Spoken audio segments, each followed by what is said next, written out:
एका जंगलामध्ये ससा आणि कासव असे दोन मित्र राहत होते. ते नेहमीच एकत्र असायचे, एकत्र खेळायचे, दररोज फिरायला जायचे.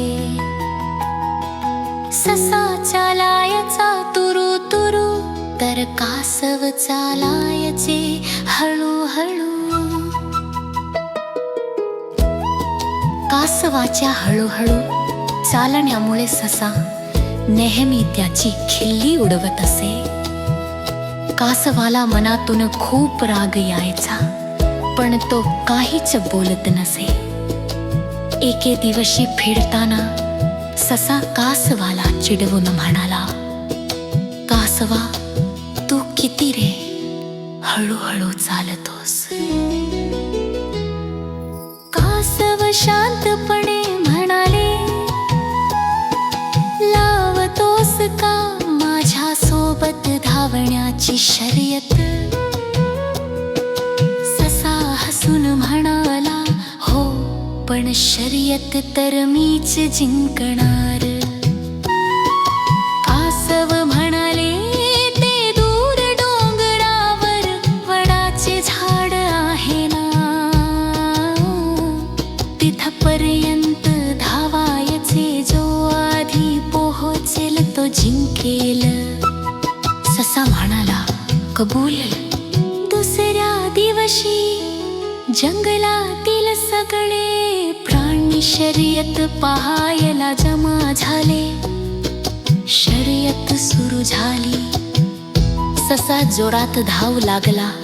कासव मात्र हळूहळू पण सतत चालत राहिले.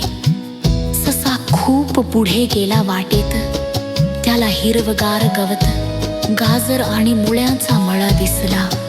त्याने विचार केला, कासव खूप मागे आहे, थोडा वेळ आराम करूया. खाऊन पिऊन तो झाडाच्या सावलीत झोपून गेला. इकडे कासव कुठेही न थांबता चालत राहिले. सशाला झोपलेला पाहून ते हसले, पण पुढे चालतच राहिले. थोड्याच वेळात कासव वडाच्या झाडाजवळ पोहोचले. नंतर सशाला जाग आली. तो धावत सुटला, पण उशीर झाला होता. कासव आधीच शर्यत जिंकले होते. सर्व प्राण्यांनी कासवाचे कौतुक केले. सशाचा गर्व मात्र त्याच्याच अडचणीचे कारण ठरला.